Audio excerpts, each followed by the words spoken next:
Bismillahirrahmanirrahim. Assalamu alaikum, dear students. This session focuses on the role of learners, teachers, and materials in Suggestopedia. I hope and expect by the end of this session you would have some understanding of the positioning of the learners and the teachers in a Suggestopedia method-based classroom, and you would also have some know-how of the nature of the materials that are used in Suggestopedia. Well, at the outset, I would talk about the role of the learners that is very carefully prescribed in Suggestopedia. The mental state of the learners is critical to success, which is why learners must forego mind-altering substances and other distractions and immerse themselves in the procedures of the method. Now, there are three important aspects to this. One, they should be in a very, very passive, relaxed state where they would be able to forego or to avoid any distractions, any mind-altering substances. And then they should also be able to immerse themselves. They should be able to indulge themselves in the processes of the method. So the relaxed state of mind of the learner is crucial. Learners must not try to figure out, manipulate, or study the material presented, but must maintain a pseudo-passive state in which the material rolls over and through them. Now, this is very, very significant because when we compare and contrast this to all the other language teaching and learning methods that were presented before Suggestopedia, there was an emphasis on the motivation, there was an emphasis on the efforts, there was an emphasis on the active role of the learners in the process of learning. In contrast to all of those, here in Suggestopedia, what the proponents suggest is that the learner needs to play a very passive role, a pseudo-passive state in which, the material, they would let the material go through their heads, where they would not try to figure out, they would not try to understand, they would not try to manipulate, they would not try to force themselves to comprehend the materials. Well, students are expected to tolerate and, in fact, encourage their own infantilization. Now, what is this infantilization? To take these adult learners to take themselves back to a state of infants where, they would submit themselves and would have a kind of a relationship with their teacher as that of a child's relationship with the parent. And thus, by acknowledging the absolute authority of the teacher.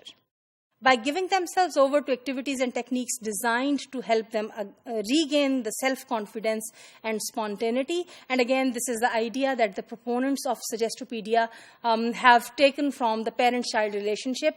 With the same kind of confidence and with the same kind of spontaneity, the adult learners need to surrender and submit themselves to L2 learning environment. Now, the groups of learners are ideally socially homogeneous.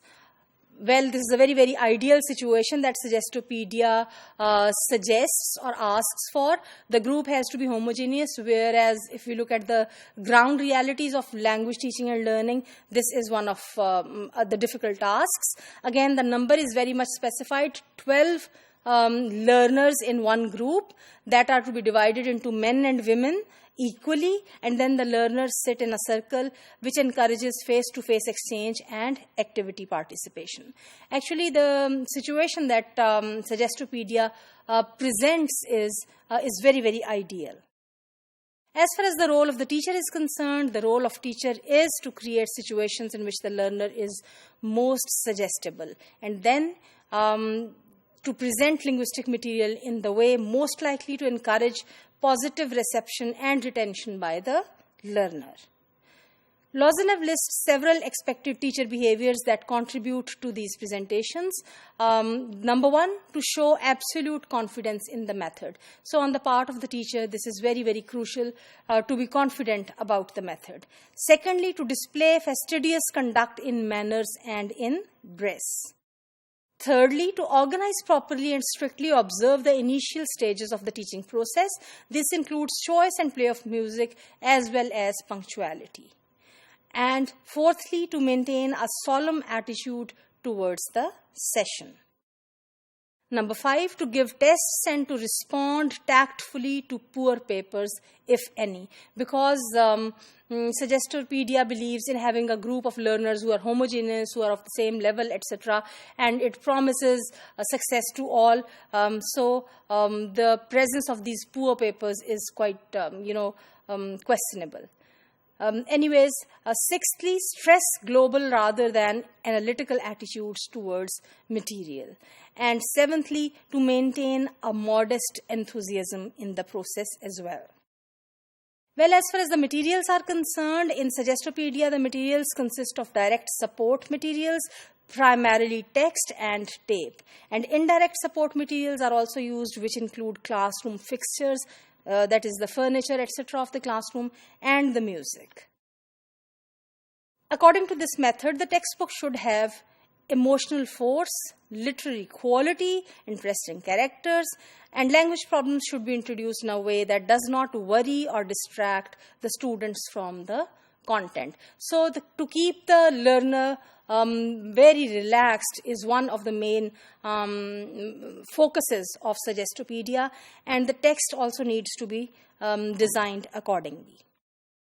Although not language materials per se, the language learning environment also plays a very central role in Suggestopedia, that the important elements of the environment need to be briefly enumerated. And the environment, that is the indirect support through the materials, comprises the appearance of the classroom, how bright, how cheerful is the classroom, what colors are used in the classroom, what kind of furniture, for example, reclining chairs to be arranged in a circle where they would sit comfortably, and the background music that is to be played. So this whole environment is considered to be very, very important when it comes to the use of Suggestopedia in a language teaching learning classroom.